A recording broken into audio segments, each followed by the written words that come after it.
Can an apple tree grow pears?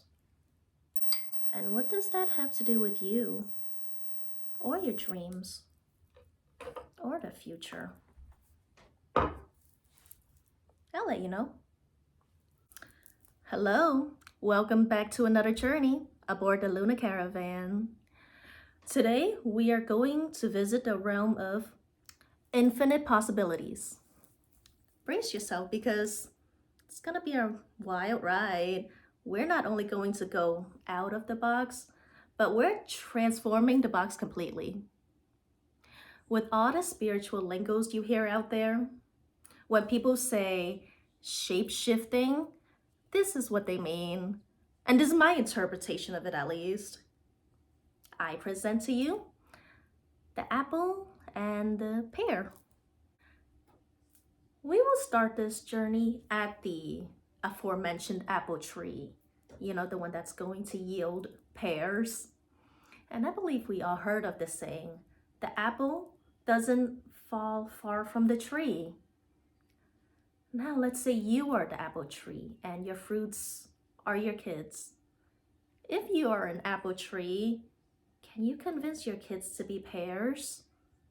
If you are a parent, then you already know our kids, they don't like to cooperate. They don't like to listen. They'll go, no, mom, I'm an apple because you're an apple. You're my mom and I want to be exactly the same as you. Apple kids are cute. But more often than not, we end up exactly like our parents, whether we want to admit it or not. They provide us with the foundation, but we get to choose the person that we want to be as an adult. Your kids are your creation, and your reality is also your creation. The only thing you have total control over is yourself, not your kids. You cannot focus on controlling the results of your output. You can't control who your kids turn out as people, but you could only control who you are. You have to become the change that you want to see in the world. You do that by believing a different outcome is possible, and you aim towards that. So to go back to the question, how does an apple tree go about growing pears? Well, in order for an apple tree to grow pears, it has to become a pear tree. Okay, yep, are you still with me? All right, hear me out. Whatever you want to reflect in your outer reality, you have to embody the change in yourself first, in your inner reality. So if you want to attract a lot of money, you start by becoming financially rich energetically. If you want to be a great singer or an athlete or writer, you have to create a vision of yourself in your mind, becoming that person. Believing in a better version of yourself is the foundation to changing the outcome of your reality. You are the director of your life. You get to choose your destiny. So you cannot tell your kids to go out in the world and be caring, kind-hearted kids if you yourself are not a caring, kind-hearted person yourself. They take your lead. If you're an apple, they're an apple. As parents, we always want what's best for our kids. So if you had a rough childhood growing up, or if you had a rough upbringing and you want them to grow up better than you first have to heal yourself. You first have to heal yourself to show them how it is done. All of us have our own shadows inside of us that we need to work through. And we could unconsciously pass down our limiting beliefs and insecurities to our kids if we're not mindful of the wounds that we have inside of us. So if you want to change your output, change yourself first. By doing this, we heal generational wounds that has been passed down to us from our lineage. And those are the things that make up our core identity. So much of your current belief system right now is created in your childhood years. Those foundational years when we are learning about the world around us for the very first time, the things you learn and the things you were told growing up, they all made an impact on who you are now as an adult. How many of you were told as a kid that money doesn't grow on trees and that you have to work hard for money? Yet this is not the universal truth that we think it is. This is a limiting belief system about money and its scarcity. It affirms that the only reason why we experience financial hardship is because we didn't work hard enough for it. So that expands our guilt and it reaffirms your lack. Wherever you focus your attention, it grows. So if you believe that you are in lack, you will always keep encountering lack. To change that narrative, you have to break out of the cycle and choose to rewrite your story. Everything in existence is born out of intention, and it all goes back to the beginning of time.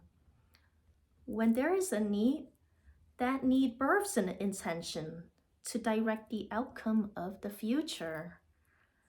Look how far humanity has come along. When you think about it, all life forms have evolved from simple organisms. That's how evolution happens. Humans have all evolved from simple primates over thousands of years. So why is it so inconceivable to believe that an apple tree can yield pears eventually? If you think about it that way, why are you still limiting yourself with your self-doubts and your limiting beliefs? We really just created a timeline where we grew pears from an apple tree together. And you cannot wrap your head around pursuing your dreams or going after the things you want in this life? What are you afraid of, darling? Believe in yourself. While we are on this subject, can we take a moment to ponder the future of our humanity? Based on our current energetic state of the collective, where do you think humanity is heading? If you're watching this video, I believe it found you for a reason. So I want you to reach into your heart of hearts and ask yourself, are your current actions in line with the state of the reality that you hope to create or not? We will all eventually leave this earth one day, and we leave this earth to our descendants, to our next in line, our future bloodlines, even if you don't have kids of your own. Regardless of what your beliefs are after death, I sincerely never hope to tread on anyone's faith or belief system, but can I ask you to indulge me in a thought experiment? Imagine that when you die, you reincarnate and come back to this earth.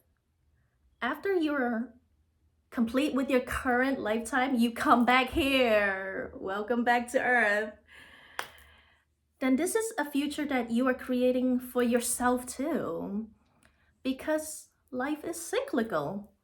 We all have an obligation to work on our highest purpose, whether we are here on a spiritual path or not, no matter what religion or faith anyone practice or believe in. Believe in humanity.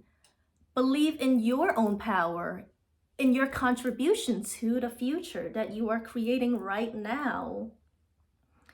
And if there's any way for us to start choosing better choices, I hope we could all choose it collectively. We could choose a little bit more compassion and a little less competition. When we all collectively join together to pursue a common mission, that's the power of amplified intentions. When we all join together with one common goal or objective, that goal will manifest into reality multiple times faster than if only one of us were to go about it alone. The impact that we leave on this world, that continues long after we're gone. And most of us are underestimating how divinely powerful we all are. The money that we make and all the possessions that we acquire in this lifetime, those are nice, but those things are all temporary. We enjoy it while we are here. We share it whenever we can, and if we have extra to spare, we offer it to a brother or sister that's in need, but we're not taking anything with us when we die. Life is a game, and eventually it's game over. But the impact that you make here, that is the infinite game. What you leave behind after you die, that is your legacy. Thank you for joining me on another fabulous adventure aboard the Luna Caravan. I told you, that was a wild ride.